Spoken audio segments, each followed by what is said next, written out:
Assalamualaikum warahmatullahi wabarakatuh. Alhamdulillahi wahdah. Allahumma salli wa sallim ala rasulillahi wa ala alihi wa ashabihi wa mawala. Allahumma rabbana zidna ilma warzuqna fahma birahmatika ya arhamar rahimin. Hamba Allah muslimin al-akifin wal-akifati rahimakumullah. Puji pada Allah Azza wa Jalla, selawat salam pada Rasulullah Muhammad sallallahu alaihi wasallam. Baiklah jamaah, kita kembali melanjutkan pengajian biasa, yaitu kajian kitab Tafsir Khazin pada setiap malam Kamis pada maghrib. A'udzu billahi minasyaitonir rajim. Bismillahirrahmanirrahim. Qala Allah Subhanahu wa ta'ala. Malam ini kita melihat Al-Quran surah Al-Isra ayat ke-82 dan seterusnya. Wa nunazzilu minal Qur'ani ma huwa shifaa'u wa rahmatul lil mu'minin wa la yazidul zalimina illa khasara. Makna secara bebas diturunkan dari Al-Quran itu ma huwa shifaun, apa yang menjadi obat, syifa, wa rahmah, dan menjadi rahmat, lil mu'minin, bagi orang mukmin, wala yazidul zalimina, dan tidaklah bertambah khasara, kecuali kerugian. Ini makna secara bebas.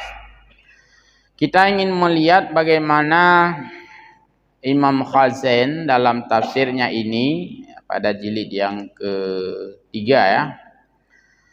Beliau menjelaskan bahwa wa nunazzilu minal Qur'ani ma huwa shifaun, dan diturunkan dari Al-Qur'an itu apa yang menjadi obat, min fi qaulihi ta'ala minal Qur'ani li bayanil jinsi.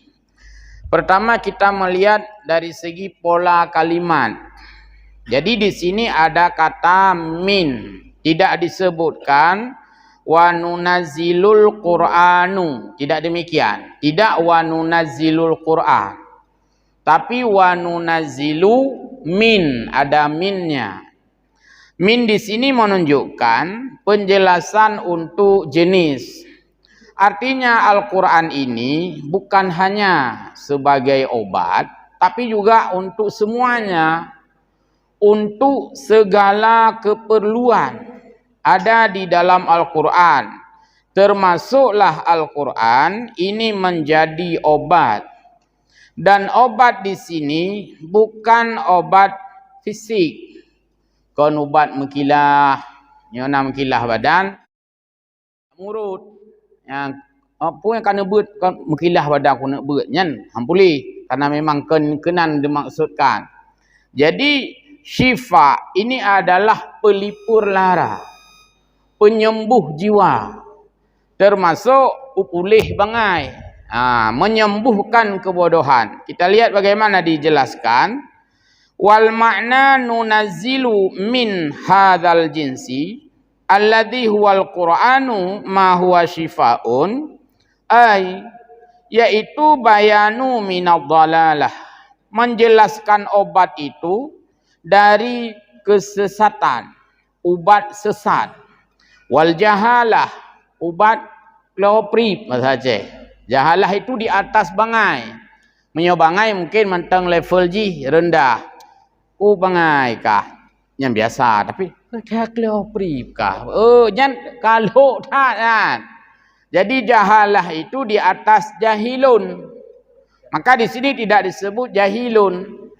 Tapi jahalah. Seperti zaluman, jahula, kan? Tidak disebutkan zalimun, jahilun, tapi zaluman, jahula, nyan kelas tinggi istilah ji. Bangai tingkat tinggi. Jadi sebut dengan jahalah. Karena bodoh di sini bukan tidak tahu matematik. Kan hanya itu dum jilhe kali ilhe kurunya kan kenyan. Ya, dia tahu semua. Tapi kebodohan di sini adalah dia tidak menanam akidah untuk menyembah Allah. Nyan berarti kebodohan tingkat tinggi. Walau orang itu kadang berpengetahuan. Karena beda dengan orang yang berpengetahuan dengan orang yang jahalah, ini beda. Orang yang jahalah termasuk orang ada ilmu di sana. Jai kula kamanyang, atau ya beut sekalian kamanyang, jai kula kamanyang. Tapi ketika jahalah masih ada pada dirinya, adik manyang dah jai kula mentang jahalah heun. Misalnya kita sudah berpendidikan tinggi secara formal. Ketika tidak menyembah Allah, jahalah kita kira. Jadi hanjit tabantah. Apa kaya henggelong jahalah? Hilong S3 aku jai kula, keput ma S5 hendak sembayang tu. Yang jahalah dalam makna ayat Al-Quran. Beda dengan makna stupid dalam bahasa Inggris. Stupid itu bodoh.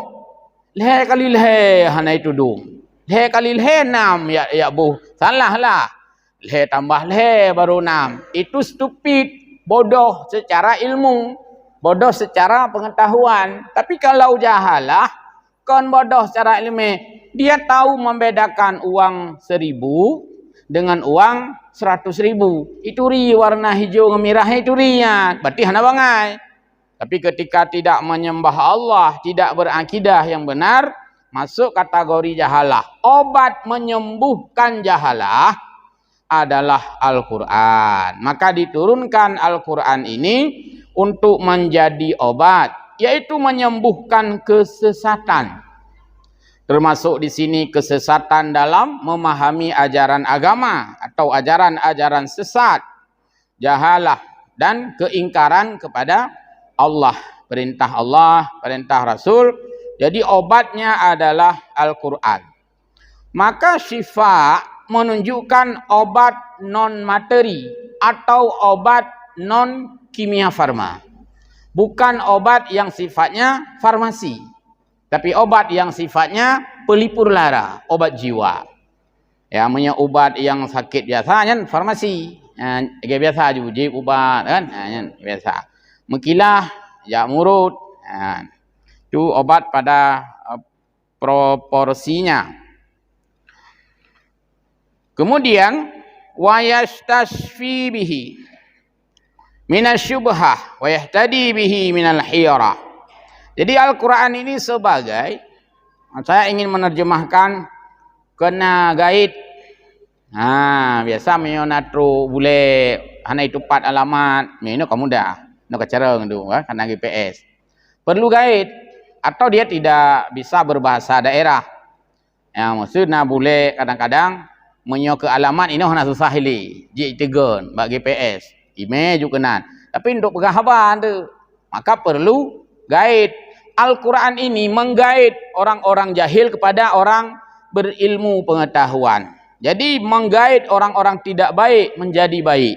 Menggaid orang-orang yang ingkar menjadi taat. Jadi Al-Quran adalah barometer. Al-Quran alat untuk petunjuk, alat petunjuk semacam GPS, ya, petunjuk arah dari orang-orang yang berkesesatan atau orang-orang yang mengalami kesamaran. Mawa saja, mawa yang hana jelas li. Mawa. Bahasa Arab mawa rawa. Rawa man bahasa Aceh payah khun merawa. Payah dak khun. Khun re megawa. Mantang payah si khun. Mawa. Ya, ke tak mawa ham dak hopi. Jadi mawanya dari bahasa Arab rawa, ya. Itu ulang kamu. Nah. Kemudian dijelaskan juga bahwa wahwa syifaul qulubi. Obat di sini artinya obat hati. Berarti non kimia farma, non farmasi. Wa binuzubi zawalil jahli anha. Dengan khasiat, obat kan semua ada khasiat.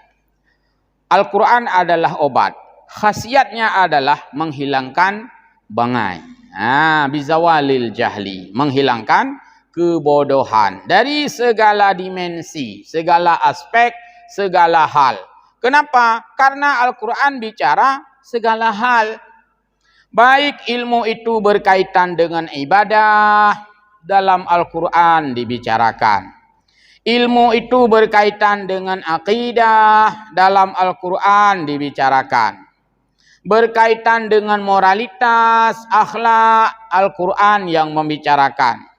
Berkaitan dengan privasi, hubungan sendiri, Al-Quran yang bicara. Baik berhubungan dengan unity, hubungan dengan orang lain, hubungan dengan kelompok, dengan tetangga dan sebagainya, Al-Quran yang bicarakan. Baik membicarakan darat, Al-Quran yang membicarakan. Membicarakan laut, Al-Quran yang bicara. Bicara dengan langit, Al-Quran yang bicara. Maka Al-Quran, karena saking lengkapnya pembicaraan, Al-Quran tidak dilakap dengan nama tempat. Tak. Hana istilah tah Al-Quran laut apa? Hana.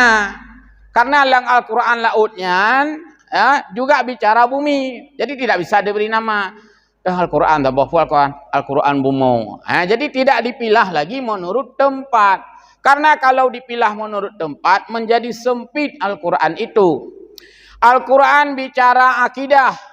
Al-Quran bicara ibadah. Al-Quran bicara akhlak, tasawuf. Ada di sana tauhid, tasawuf dan fiqih. Tapi Al-Quran tidak diberi nama dengan ketiga nama itu.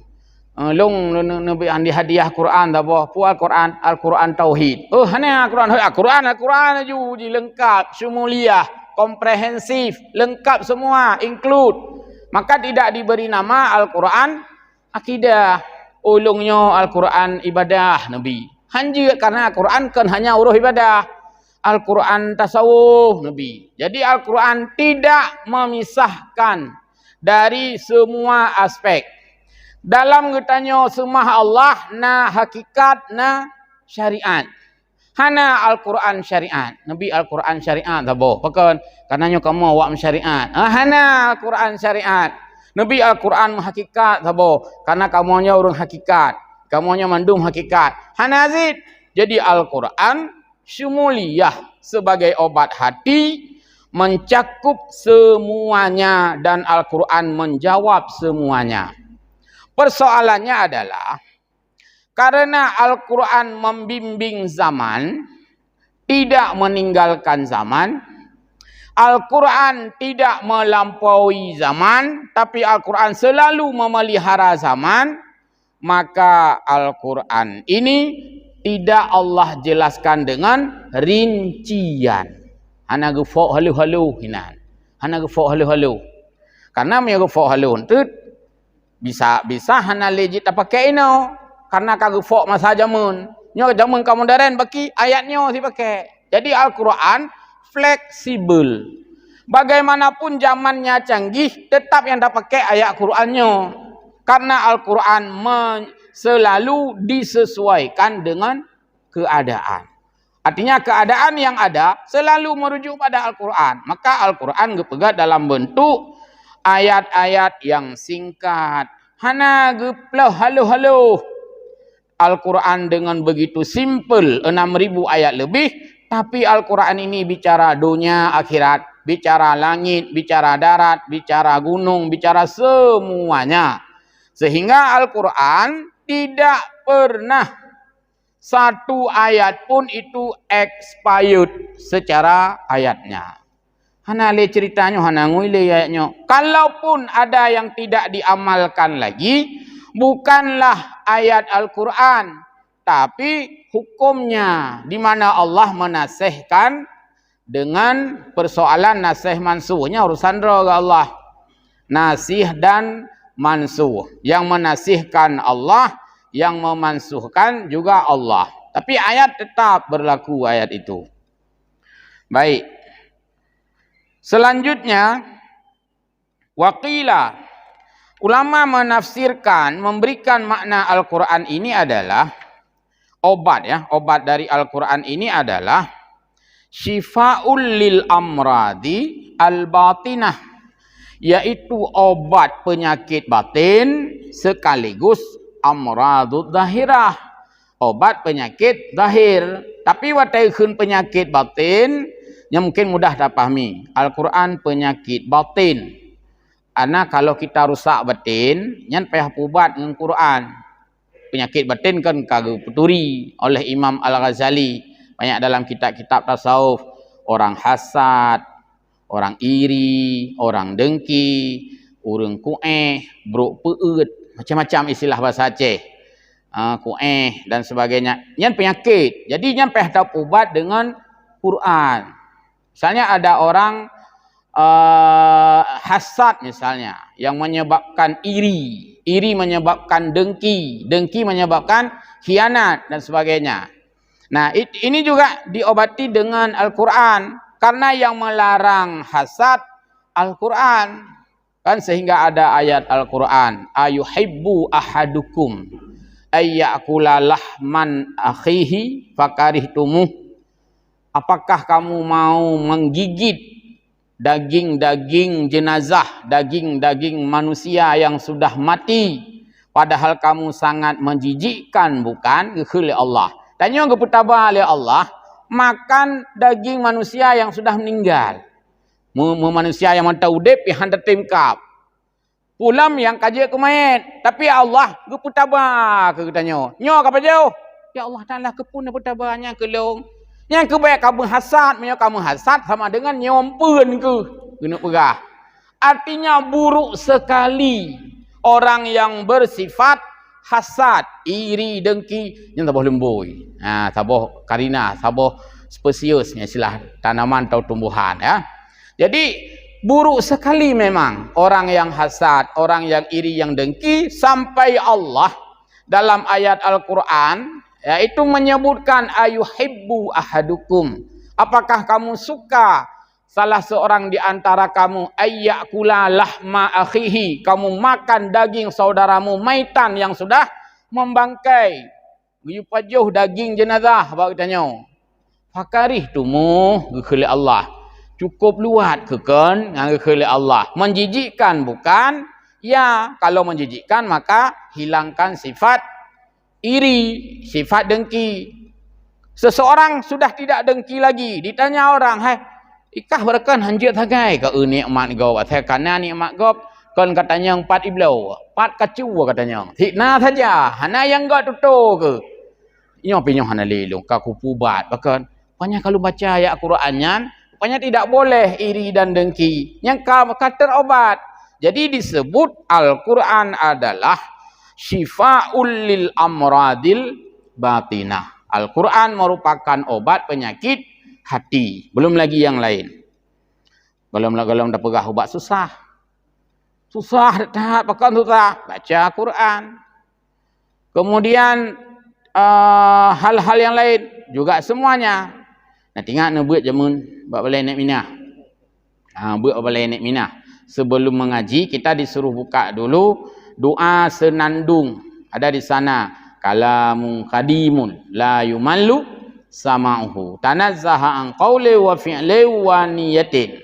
Kalam Allah yang kadim tak bosan mendengarnya. Kenapa kalam Allah tak bosan mendengarnya? Dijawab ukur.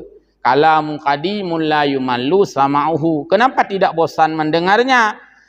Tanazzaha an qawlin wa fi'lin wa niyatin.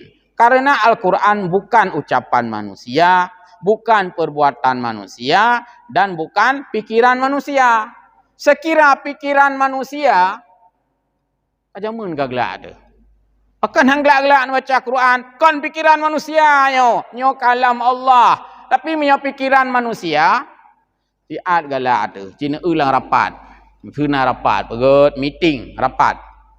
Apakah ada yang memberi pendapat? Ada yang ingin memberi pikiran? Punya jaro tanya. Sampai tanya cina jaro. Gelak go. Memberi genkan orang lain. Ikut lihat. Tantang tiganya yang nak pikiran. Bergaduh dah dengar pikiran katnya. Tapi jadi mencara tak pihom. Nyotek pikiran bangai. Jadi pikiran kita yang selalu kita ungkapkan ternyata membuat orang lain juga bosan. Maka kalau ada rapat, ada minta saran, brainstorming, memberi pendapat. Kalau ditawarkan, ada pendapat, punya kira-kira kita nyo kedua ge tatunya, nyambe li tasunoh ge tanya. Lihat dulu, mungkin yang lain juga ada yang mau ngomong. Yang lain kan ada juga pendapatnya, asai gebi ke tempat. Nah, mandum tanya, gok mandum berhaba. Maka orang akan bosan.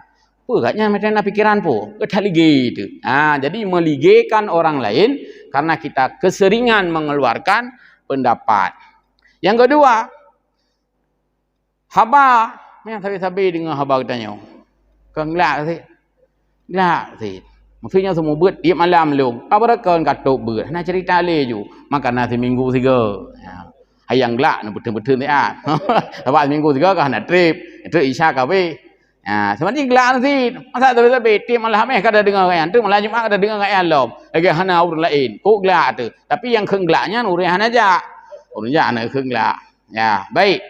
Dan perbuatan manusia sebagus apapun ada yang menimbulkan kontroversi atau ada yang menimbulkan resistensi. Nah, yang tulak tanya walaupun enggak ada pebut yang hamenging tetap Kenapa? Karena perbuatan manusia wajar ada yang membenci walau baik sekalipun. Perkataan manusia wajar ada yang membenci walaupun yang dia ngomong itu yang benar sekalipun. Tapi perkataan Allah, perbuatan Allah, kalam Allah tidak ada yang membenci. Kecuali memang orang-orang yang kafir, ingkar pada Allah. Mam yana urang haik dengan ayat Quran, nyan agak berbahaya. Maladungkeun ayat Quran hame dengar. Su pare that. Yang kerja menyone buat Quran bergerak su cut. Dia buat betul cut. Mesti tanya orang imum pi. Urang lain ke katin tuang si likut. Yang kapeh lek ke mah ada ko kan hai lu dengar ayat Quran puti suron hana pahli nyan su nya hana gatli kan Quran. Jadi kira-kira kabrat ha batu ada off siat dari imum kan hana dadang li hana pak sadro tili di urun ceramah kemunan teh tungku ne treung gede yang puy pun tran thu le ma eli nya ke nyokan hai dengar ceramah sayang kuron dengar thu thang lagi hana li kan pak sa piu gede pilung biasa hana payah piu kero. Ya baik, jadi inilah perbedaan. Kalau dia itu syifa, obat, itu urusannya untuk yang sifatnya tidak kebendaan. Bukan dalam bentuk barang, tapi dalam bentuk perasaan. Yang kedua, di samping Al-Quran sebagai obat batin, penyakit batin, juga Al-Quran adalah lil amradid zahirah. Mengobati penyakit zahir, tapi bukan mengobati fisik. Tak salah. Pegah pun Al-Quran ubat batin. Yo kau ubat lahir. Batin yang kilah jara dapat duduk Quran boleh kan. Gekun dengan penyakit zahir, penyakit yang disebabkan oleh perbuatan kita yang salah. Tak cuma cuanya penyakit zahir gekun, obati dengan Quran. Al-Quran melarang mencuri. Kan dia ubat dan sebagainya. Jadi inilah pengertian Al-Quran sebagai obat zahir. Bukan artinya ailung napa nulungnya nepli ayat Quran tak tino. Nyan tetap mau bintang aja sebab kenyan fungsi ya. Itu farmasi ya atau kimiawi. Wa dzalika li annaha tanqasimu ila nau'aini. Jadi berkaitan dengan obat ini oleh Al-Khazin dalam tafsir ini menjelaskan ada dua macam. Ahaduhuma, yang pertama, yang ingin diobati sebagai penyakit oleh Al-Quran adalah al-i'tiqadatil batinah.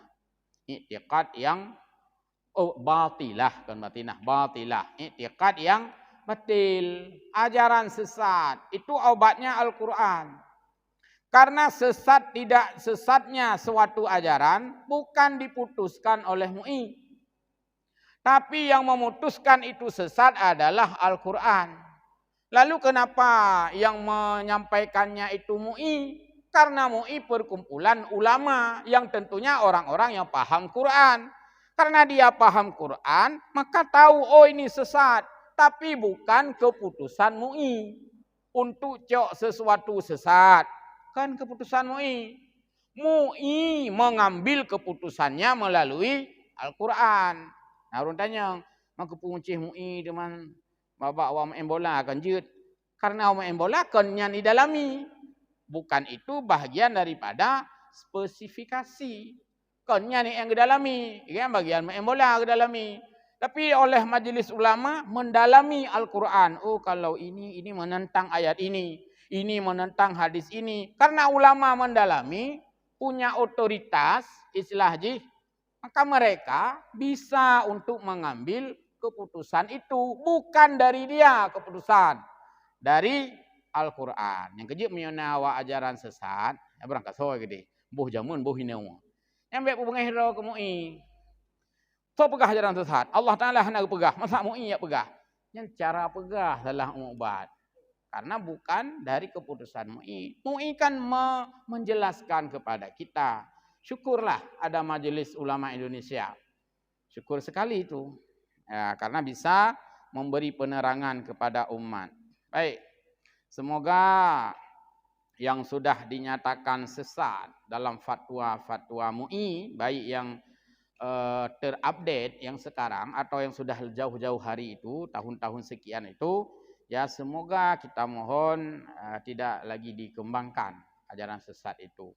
Karena kadangkala, mohon maaf, ajaran sesat kadangkala terbalut dengan nuansa politis.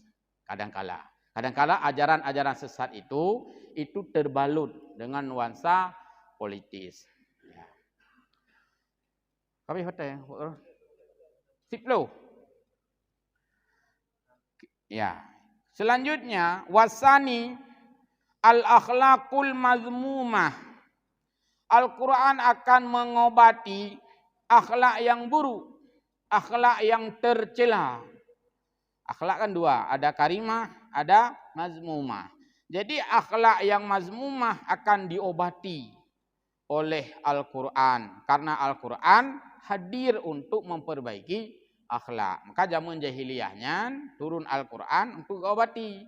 Jahiliyah menjadi Islamiyah. Amal i'tiqadat al-batilah. Adapun i'tiqad yang batil fa asyadduha fasadan. Itu adalah sedahsyat-dahsyat kerusakan. Musuhle. Kita punya memori yang begitu memilukan. Ajan tsunami dia 2004. Nah, apakah kerusakan, destruktif, kehancuran yang diakibatkan oleh tsunami adalah sedahsyat-dahsyat kehancuran? Bukan. Karena sedahsyat-dahsyat kehancuran fa asyadduha fasadan al-i'tiqadatul batilah. Yaitu hadirnya i'tiqad yang salah. Nah, jadi i'tiqad yang salah, ajaran salah, aliran salah, itulah yang sebenarnya sedahsyat-dahsyat kerusakan. Selama itu tidak terjadi, maka kerusakan masih dianggap kerusakan yang minimum. Maka hancur dung kota Banda Aceh, hancur, menghambo, tupiro, ruyarayo dan sebagainya. Bukankah itu dahsyat? Kalau akidahnya tidak hancur, berarti belum seberapa dahsyat. Baru dahsyat, akidah karilah, rumah hanarilah. Nah, itunya orang yang karap-karap rilah. Dengan hancurnya rumah-rumah itu, karena kita berhubungan dengan orang-orang yang tidak seakidah pada saat itu, ya banyak orang kadang-kadang terpengaruh.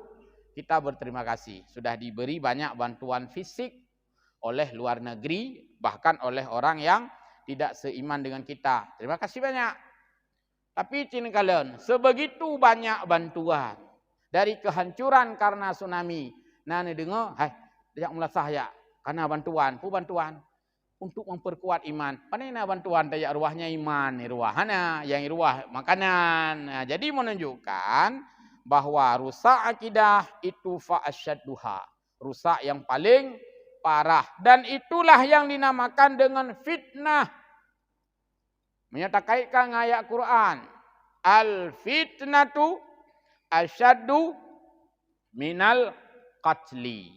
Fitnah lebih kejam. Fitnah lebih dahsyat. Fitnah lebih besar daripada pembunuhan. Kita Aceh pernah mengalami masa konflik. Konflik itu adalah pembunuhan dan penyerangan secara fisik.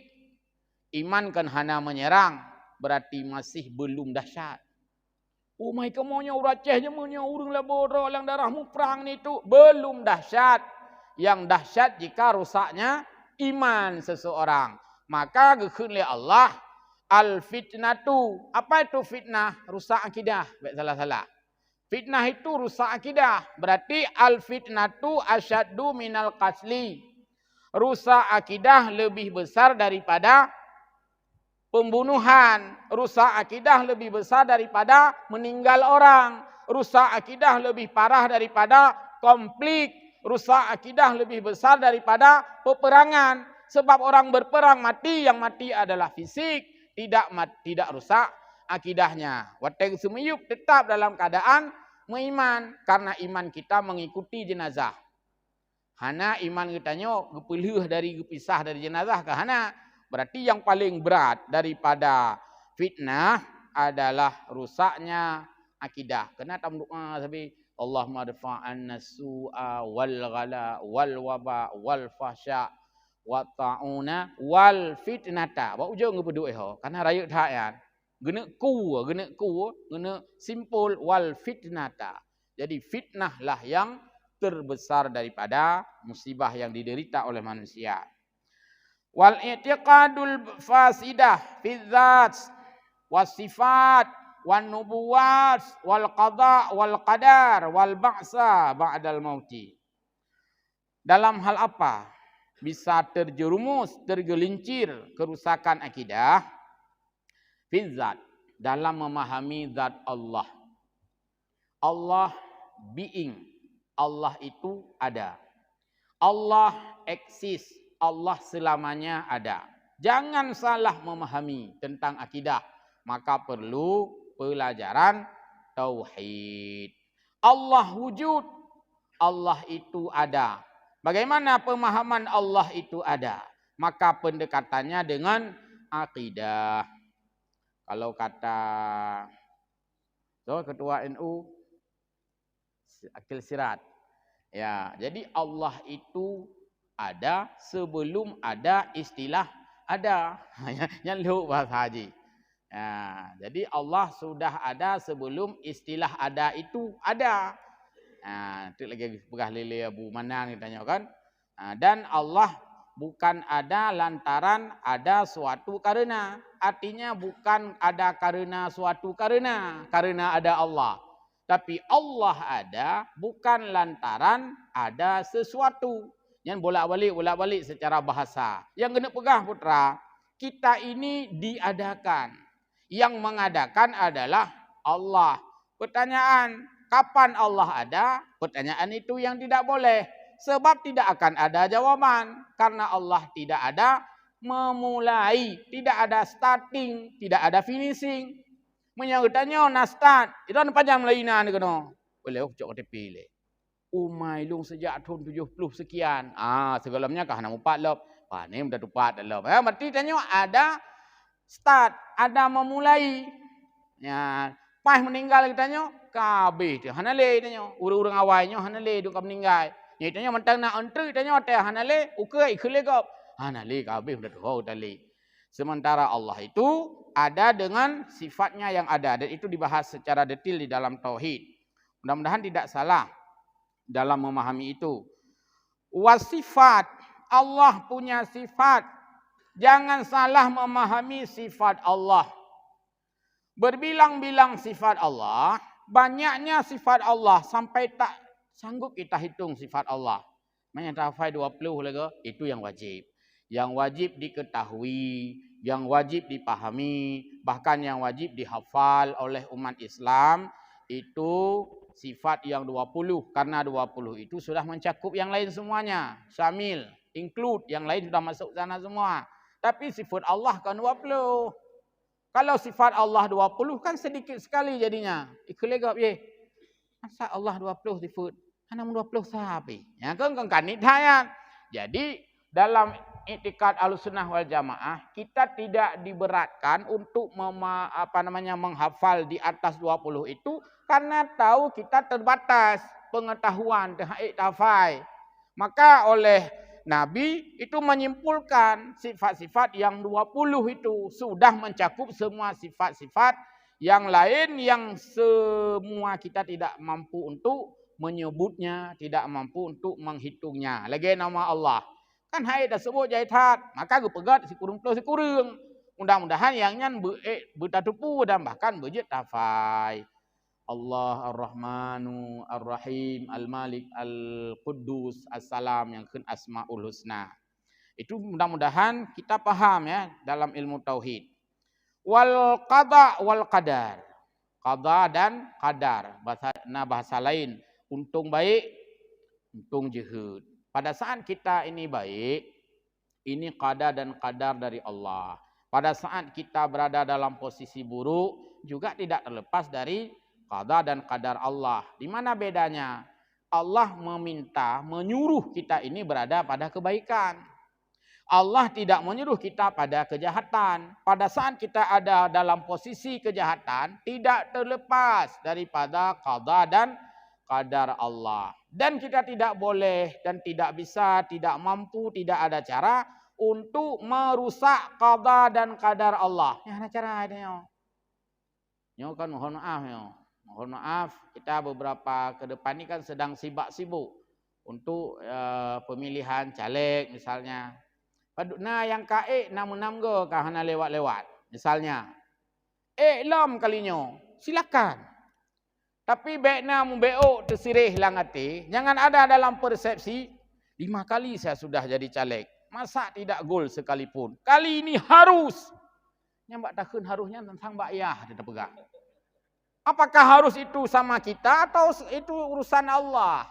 Maka Imam Ibni Athaillah As-Sakandari meluruskan akidah kita, sawabiqul himami la tahruqu aswaral aqdar. Silakan cita-citamu itu kuat, silakan tekadmu itu bulat, silakan hasratmu itu silakan saja. Tapi kamu tidak bisa memaksa Tuhan.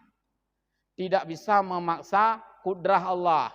Ya Allah Ta'ala, pokoknya hilong kalinya ya pu berangkat pu yang je kedai hilong bumenang kalinya sebabnya kenam ke aku bakso dan nak pegah. Bak ya teh.